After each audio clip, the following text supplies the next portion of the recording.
ኃይሉ አይታችሁ ጸጋ እንዴት ነሽ? ደህና ነኝ። ብቻውንም ልደበድበት እንደሆነ የመጣሽው? አረ እንደዛ አይደለም። እንደውም በተቃራኒው ይቅርታ ልጠይቃት ነው የመጣሁት። ምን? አዎ ኃይሉ እስኪ እንስማሽ። የምን ይቅርታ ነው? ጸጋ ባለፈው ስሜቴ ሆኜ ስላስቀየምኩሽ በጣም ይቅርታ። እሺ ምን አድርገሽ ነው ይቅርታ የምትጠይቂ?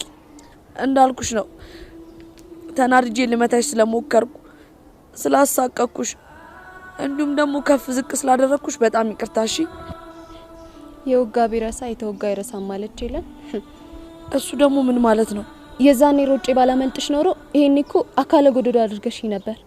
ለሱ እኮ ነው ይቅርታ እያልኩሽ ያለሁት። ነገርኩሽ እኮ ይቅርታሽን አልቀበልሽም። እሺ ከይቅርታ ውጭ ምን ልበልሽ? እንጃልሽ። ሄሉ ምን ነው ዝም አልሽ? አታስታርቂንም እንዴ? እንግዲህ ጸጋ ምን ያህል እንዳጎዳሻት የገባሽ አይመስለኝም እኮ። ታዲያ እኔ ከይቅርታ በላይ ምን ማድረግ ይችላል?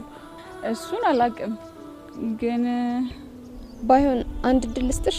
እሺ ምንድነው እድሉ? እግሬ ላይ ወድቀሽ ይቅርታ ጠይቂ። ምን? አዎ ምን ያህል እንዳስጨነቅሽኝ የሚገባሽ ተንበርክከሽ ይቅርታ አስጠይቂኝ ነው።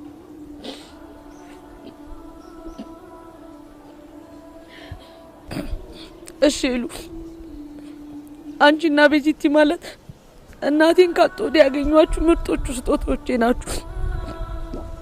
እዚህ ምድር ላይ የእናቴ ልጅና አንቺና ቤዚቲ ላለማጣት አይደለም ተንበርክኮ ይቅርታ መጠየቅ ይቅርና ነፍስሽን ስጪ ብባል ሰጣለሁ።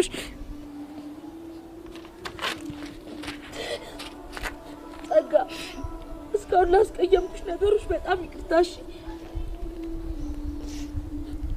እኔ እንዳንቺ አይደለም። ታንሽ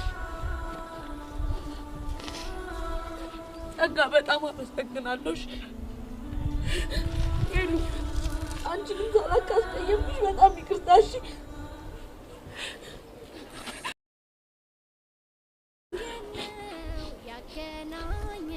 ስለተረዳችሁኝ በጣም አመሰግናለሁ። አንዴ ጥፋተኝነት አንዴ ደግሞ ደግነት ኩርፊያ ምርቀም ያለበት ደስ ይላል ጓደኝነት።